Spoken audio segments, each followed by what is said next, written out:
Hello guys, আজকের এই ভিডিওতে আমরা দেখে নেবো মার্কেটে আপডেট দেওয়ার মতো তেমন কিছু নেই। ছোট্ট করে শুধু মার্কেট আপডেটে 2 মিনিটে দেখে নেবো, আর তারপরে এখানে দেখে নেবো যে কিছু কয়েন এখানে আনলক হবে। ঠিক আছে, তো যেসব কয়েনগুলো আনলক হবে সেই সব কয়েনের মধ্যে হতে পারে ইন ফিউচার একটা ডাম্প এখানে হতে পারে সেই ডেটে। তো কোন কোন ডেটে কোন কোন কয়েনগুলো এখানে আনলক হবে সেটা দেখে নেবো। আর এখানে পাই নেটওয়ার্ক নিয়ে অনেকেই এখানে বলছে যে বাইন্যান্সের মধ্যে নাকি লিস্ট হতে পারে এই মার্চ মাসের মধ্যেই, মিডলে এখানে লিস্ট হয়ে যাবে। কেন এটা বলছে সবাই যে মার্চ মাসের মিডলে এখানে লিস্ট হবে?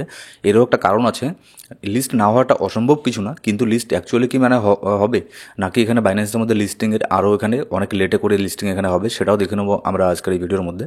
তো ভিডিও শুরু করার আগে ছোট্ট একটা ডিসক্লেমার দিয়ে শুরু করবো। এবার যদি গোটা ক্রিপ্টোকারেন্সি মার্কেটের মার্কেট ক্যাপ দেখি, মার্কেট ক্যাপ কিন্তু অনেকটাই নিচের মধ্যে নেমে গেছে, একটু একটু করে নিচের দিকেই নামছে, কারণ মার্কেটের মধ্যে সেরকম নতুন করে কোনো ভলিউম এখানে আসছে না। এখন যদি গোটা ক্রিপ্টোকারেন্সি মার্কেটের মার্কেট ক্যাপ দেখি, 2.83 ট্রিলিয়ন এখন বর্তমানে মার্কেট ক্যাপ। ঠিক আছে, গতকালকের থেকেও ডাউনের মধ্যে আছে। এবার গতকালকে যেমন এখানে ফিয়ার অ্যান্ড গ্রিড ইন্ডেক্স ছিল 28, গতকালকেও ফিয়ার ছিল, আজকেও ফিয়ার, কিন্তু তফাৎ হচ্ছে গতকালকের থেকে আরও এক স্কোর এখানে নিচের দিকে নেমে গেছে। এখন আরও বেশি ফিয়ারের দিকে মার্কেট যাচ্ছে, 27-এর মধ্যে এখন স্কোর এখানে করছে। যার ফলে এখানে দেখতে পারবেন যে বেশিরভাগ অল্ট কয়েনই কিন্তু এখানে ডাউনের মধ্যে আছে।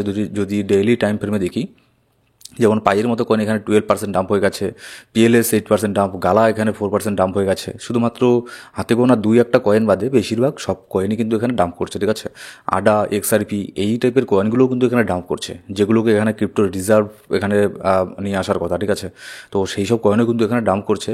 কারণ হচ্ছে বিটকয়েনের মধ্যে সেরকম কোনো এখানে পাম্প এখানে হচ্ছে না। আর বিটকয়েন যদি পাম্প না হয়, বিটকয়েন যদি ধীরে ধীরে এখানে ডাউন হতেই থাকে, তাহলে এখানে অল্ট কয়েন তো এখানে ডাউন এখানে হবেই। যদি এখন বিটকয়েনকে দেখি, বিটকয়েনের প্রাইস বর্তমানে চলছে $85,900, এত প্রাইস এর চলছে।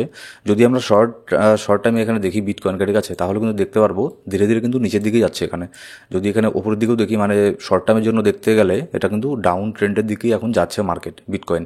কারণ এখানে কিছু কারণ আছে, কারণ মার্কেটের মধ্যে সেরকম নতুন করে ভলিউম আসছে না। আর ট্রাম্প যেটা করলো সেটা টোটালি এখানে আনএক্সপেক্টেড একটা জিনিস ছিল। এখানে আমরা সবাই এটাই ভেবেছিল যে পজিটিভ কিছু নিয়ে আসবে, কিন্তু পজিটিভ তো দূরের কথা, মানে বলতে গেলে নেগেটিভ জিনিসই হয়ে গেছে। আর এখানে দ্বিতীয়ত এখানে গতকালকে আর আজকে এখানে মার্কেটের মধ্যে উইকেন্ড আছে, যার ফলে এখানে কোনো ভলিউম নতুন করে মার্কেটের মধ্যে এখানে নেই। ইউএসের মার্কেট এখানে বন্ধ আছে, যার ফলে এখানে আপনার বড় বড় যে কোম্পানি আছে, বড় বড় ইনস্টিটিউট আছে, বড় বড় ওয়েল, তারা কিন্তু মার্কেটের মধ্যে এখন বর্তমানে নেই। যদি ডেইলি টাইম ফ্রেমে এখানে বিটকয়েনকে দেখি, তাহলে এর যে 200 ডেলি মুভিং অ্যাভারেজটা আছে, যেটা যদি আমরা এখানে দেখি 83,300, এই রেঞ্জের মধ্যে আমাদের ডেইলি 200 ডেলি মুভিং অ্যাভারেজ আছে। তো এটা আমাদের জন্য অনেক বড় একটা সাপোর্ট এখানে হয়ে দাঁড়াবে। যদি এটাকেও ব্রেক করে দেয়, তাহলে এখানে আমাদের লাস্ট সাপোর্ট হচ্ছে 78,000। ঠিক আছে, আর যদি ভাই 78,000কে এখানে ব্রেক করে নিচের মধ্যে চলে আসে, তাহলে এখানে 73K পর্যন্ত এখানে আমরা আসতে পারি। কেন এখানে 73K পর্যন্ত আসতে পারি, আমি এখানে ড্র করেও রেখেছি এটাকে আমি আপনাদের একদিন এক্সপ্লেন এখানে করেছিলাম। কারণ এখানে একটা ভিজি আছে, যাকে হচ্ছে ফেয়ার ভ্যালু গ্যাপ আমরা এখানে বলি। সেই জন্য আমি বলি যে মার্কেট একবারে হুট করে পাম্প হওয়াটা মানে ভালো না। ঠিক আছে, মার্কেটের জন্য, কারণ ইন ফিউচারে 2-3 বছর লেট হলেও কিন্তু সেই জায়গাতে মার্কেট আবারও এখানে আসতে পারে। এটা কি বলেছে ফেয়ার ভ্যালু গ্যাপ। এই যে এখানে এই জিনিসটা দেখতে পাচ্ছেন না, ধরুন এটাকেই আমরা বলে নিতে পারি ফেয়ার ভ্যালু গ্যাপ। ঠিক আছে, কারণ হচ্ছে এখানে মার্কেট সেরকম কোনো এখানে ট্রেড করেনি, ডাইরেক্ট এখান থেকে উপরে চলে গেছে। কিন্তু উপরে চলে যাওয়ার পরে রিসেন্টলি, মানে সেই সময়ে আমি 2024-এর কথা বলছি, 24-এর নভেম্বরের দিকে, যখন হিউজ পরিমাণে এখানে পাম্প হলো ট্রাম্প প্রেসিডেন্ট এখানে হওয়ার আগে, তখন আমি কিন্তু বলেছিলাম, মনে করে দেখুন আমার ভিডিও, যারা নিয়মিত প্রত্যেকটা ভিডিও দেখেন, মনে করে দেখুন আমি তখনও বলেছিলাম যে এই জিনিসগুলো কিন্তু কোনো মার্কেটের জন্যই ভালো না। ঠিক আছে, একদম রকেটের মতো করে পাম্প হয়ে যাওয়া। কিন্তু এখানে যদি এটার ফেয়ার ভ্যালু গ্যাপকে যদি তখনই এখানে এটাকে ফুলফিল করে ফেলতো, তাহলে হয়তো মার্কেট এখন বর্তমানে, মানে টেকনিক্যাল অ্যানালিসিসের দিক থেকে আমি বলছি, ঠিক আছে, তাহলে হয়তো মার্কেটের কন্ডিশন এখন অন্যরকম থাকতো। টেকনিক্যাল অ্যানালিসিসের কথা আমি বলছি, আবারও মনে রাখবেন টেকনিক্যাল অ্যানালিসিসের কথা বলছি। এখানে মার্কেটে যেগুলো অন্যান্য নিউজ বেসড যেগুলো এখানে নিউজ আপনার খবর টবর বের হয়ে আসছে, ডোনাল্ড ট্রাম্প যেসব জিনিস এখানে করছে, এটা টোটালি আলাদা ব্যাপার। টেকনিক্যাল অ্যানালিসিসের সাথে এর কোনো এখানে সম্পর্ক নেই। তো দেখা যাক নেক্সট এখানে কী হয়। আজকের দিনটা এখানে মার্কেট ধরে রাখতে পারে কিনা $86,000, এটা হচ্ছে দেখার। আর এখানে আমাদের উপরে যে ট্রেন্ড লাইনটা ছিল, এটার উপরে এখনও যেতে পারছে না, জাস্ট বারবার এখানে এটা একটা রেজিস্ট্যান্স হিসেবে কিন্তু এখানে ফেস করছে। কিন্তু এখানে আরেকটা এখানে গুড নিউজ কী আছে মার্কেটের, যেটা হচ্ছে আপনার বিটকয়েন কিন্তু এখানে ডাম্প হচ্ছে। যদি এখানে 24 আওয়ারে দেখি বিটকয়েন ডাম্প হচ্ছে, কিন্তু ইথেরিয়াম 24 আওয়ারের মধ্যে প্রায় এখানে 2% পর্যন্ত এখানে পাম্প হয়েছে। এটা কিন্তু ভালো একটা ইন্ডিকেশন দেয় যে অল্ট কয়েন পাম্পের ক্ষেত্রে। ঠিক আছে, বিশেষ করে ইথেরিয়ামের উপরে যেসব কয়েনগুলোকে বানানো হয়েছে, ইথেরিয়াম বেসড কয়েনগুলো, অল্ট কয়েন, সেগুলোতে কিন্তু পাম্প হওয়ার চান্স খুবই এখানে বেশি থাকে। হ্যাঁ, এরকম না যে অল সিজন চলে আসবে, এরকম না, কিন্তু হালকা পাতলা এখানে একটা পাম্প আমরা এখানে দেখতে পারি ইথেরিয়াম বেসড কয়েনগুলোর উপরে আর অন্যান্য কয়েনগুলোর উপরেও, যদি ইথেরিয়ামের মধ্যে একটা ভলিউম এখানে আসে। তো যেহেতু এখানে মার্কেটের মধ্যে উইকেন্ড আছে সেরকম সেজন্য কোনো ভলিউম নেই, আর ইটিএফের মধ্যে কোনো বাই সেল কোনো কিছুই হবে না। গতকালকের আগের দিনও কিন্তু ইটিএফ এখানে সেল করেছিল, যেটা আমি আপনাদেরকে গতকালকের ভিডিওতে এখানে বলেছিলাম। আর যদি এখানে গ্লোবাল মার্কেট দেখি, গ্লোবাল মার্কেটও কিন্তু অবস্থা খুব একটা এখানে ভালো নেই, বিশেষ করে ইউএসের মার্কেট এখনও পর্যন্ত এখানে বিয়ারিশ সেন্টিমেন্টের মধ্যেই এখনও আছে। আর এখানে যদি দেখে নিই যে কোন কোন কয়েনগুলো এখানে আনলক হবে এই পরের সপ্তাহের মধ্যে, যেটা হচ্ছে এপিটি 1.15% এপিটি এখানে আনলক হবে 40.5 মিলিয়ন টোকন, যার যেটা হচ্ছে আপনার 12 তারিখে, ঠিক আছে। আর 3-4 দিন পরে 12 তারিখে এপিটি আনলক হবে, তো সেক্ষেত্রে কিন্তু এপিটির মধ্যে একটা কারেকশন আমরা এখানে দেখতে পারি। তারপর হচ্ছে এআরবি কিন্তু আরও বেশি এখানে আনলক হবে। এআরবি 2.10% এআরবি এখানে আনলক হবে 37 মিলিয়নের মতো প্রায় মার্চের 16 তারিখে, ঠিক আছে।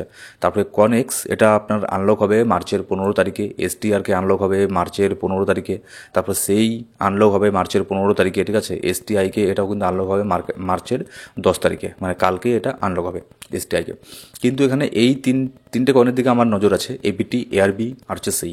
এগুলোর মধ্যে যদি একটা ডিসকাউন্ট জোনের মধ্যে আমি পেয়ে যাই, তাহলে এর মধ্যে আমি আবারও এখানে রিএন্ট্রি নেবো। এগুলো আমাদের লং টার্মের ইনভেস্টমেন্টের মধ্যেও আছে, শর্ট টার্মের মধ্যেও আছে। তো আবার যদি ডিসকাউন্ট রেঞ্জে পেয়ে যাই আরেকটা, তো এখানে আমি ট্রাই করবো এর মধ্যে অ্যাকুমুলেট করার। কিন্তু অলরেডি সত্যি কথা বলতে অলরেডি আমাদের মানে ডিপে বাই করতে করতে শেষ, এখন আর বাই করার মতো কোনো কিছু নেই, জাস্ট এখন এখানে হোল্ড করছি।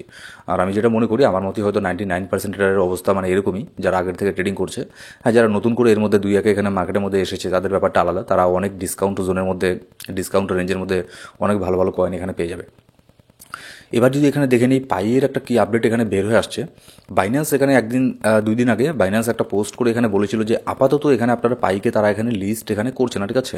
কিন্তু এখানে তারা এটাও এখানে মেনশন করে দিয়েছে যে এখানে মার্চের 14 তারিখ এখানে কি মার্চের 14 তারিখ কিন্তু এটা হচ্ছে আপনার পাই কয়েনের সেদিনই সর্বপ্রথম পাইকে এখানে পাই কয়েন আবিষ্কার হয়েছিল, ঠিক আছে। প্রথম পাই কয়েন এখানে মার্কেটের মধ্যে এসেছিল, যার ফলে মার্চের যে 14 তারিখ আছে আর 3-4 দিন পরে মার্চের 14 তারিখকে কিন্তু এখানে আপনার পাইয়ের বার্থডে বলা হয়, এরকম একটা বলা হয়, ঠিক আছে। তো সেই জন্য মার্চের 14 তারিখ পাইয়ের জন্য অনেক বড় একটা দিন। তো সেদিন অনেকেই এখানে বলছে যে মার্চের 14 তারিখে পাই কয়েনকে বাইন্যান্স এখানে লিস্ট করবে, কিন্তু অ্যাকচুয়ালি কি এটা সত্যি? দেখুন এখানে 14 তারিখে বাইন্যান্স পাই নেটওয়ার্ককে লিস্ট করবে কিনা সেটা এখানে আপনার বলা যাবে না, এটা কেউ এখানে গ্যারান্টি দিয়ে বলতে পারবে না। শুধুমাত্র বাইন্যান্সের টিম তারাই জানে যে তারা সেটাকে সেদিন লিস্ট এখানে করবে কিনা। কিন্তু যদি এখানে দেখি যে বাইন্যান্স ইন্টারনেট যে একটা আপনার এক্স হ্যান্ডেল আছে, সেখান থেকে তারা একটা পোস্ট করেছে যেটার সাথে অনেকেই বলছে যে লিঙ্ক আছে পাইয়ের। আর আমার তাই দেখে মনে হচ্ছে যে পাইয়ের একটা লিঙ্ক আছে, কারণ শেষের সিম্বলটা যদি দেখি মানে অনেকটা পাইয়ের মতোই। তো পাইকে নিয়ে এখানে আপনার একটা টুইট কী করেছে, if you are reading this you are a real one. তো তার মানে এখানে যে মার্চের 14 তারিখে যে লিস্ট করবে এরকম কিন্তু না, এর থেকে কিন্তু এরকমটা বের হয়ে আসছে না। কিন্তু এখানে মার্চের 14 তারিখে না হোক, 2 দিন আগে আর পরে বাইন্যান্সকে পাই কয়েনকে লিস্ট এখানে করতেই হবে, ঠিক আছে। কারণ হচ্ছে একটা জিনিস এখানে কি, যে পাই কয়েনের আমি একটু আগে গুগলে সার্চ করে দেখলাম যে পাই কয়েনের মোটামুটি 110 মিলিয়ন ইউজার আছে, 110 মিলিয়ন হোল্ডার আছে পাই কয়েনের, ঠিক আছে। তাহলে এত বড় একটা ইউজার বেস, এটাকে কিন্তু বাইন্যান্স কখনোই এখানে মিস করবে না। কারণ বাইন্যান্সের উপরে যারা এখানে ট্রেডিং করবে সেখান থেকে কিন্তু ফি একটা জেনারেট হবে, যেটা আসলে বাইন্যান্সেরই এখানে প্রফিট।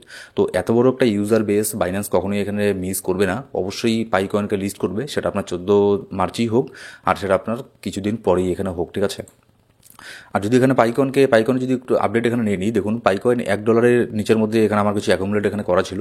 $2.5 আশেপাশে আমি একটু প্রফিট এখানে বুক করেছি, এখন এর প্রাইস চলছে $1.5, আবারও চলে এসেছে। তো এটা যদি আন্ডার $1 মধ্যে চলে আসে, সেখান থেকে আমি আবারও এখানে একটা এন্ট্রি নেওয়ার ট্রাই করবো, ঠিক আছে। আবারও এটাকে আমি শর্ট টার্মের জন্য যেটা আমার প্রফিট বুক করার মোটামুটি $3 আশেপাশে আমি আবারও এখানে প্রফিট বুক করার এখানে ট্রাই করবো। আর এখানে বাইন্যান্সের লিস্টিং এখানে কী হয় দেখি, বাইন্যান্সের লিস্টিং যদি এখানে কনফার্ম এখানে হয়ে যায় এর মধ্যেই, তাহলে কিন্তু পাইকয়েনের মধ্যে ভালো একটা এখানে পাম্প এখানে হবে। কারণ বাইন্যান্সের এখানে আপনার অনেক বিশাল বড় একটা ভলিউম এখানে পাই কয়েনের মধ্যে এখানে আসবে, ঠিক আছে, যদি এখানে লিস্টিং হয়। তো দেখা যাক 14 তারিখে এখানে কী করে। আর এখানে মার্কেটের ইনস্ট্যান্ট আপডেট জানার জন্য অবশ্যই কিন্তু আমাদের টেলিগ্রাম গ্রুপে জয়েন করে নেবেন, সেখানে আমি মার্কেটের ইনস্ট্যান্ট আপডেট প্রত্যেকটা সময় এখানে শেয়ার করছি, ঠিক আছে। Thank you so much guys.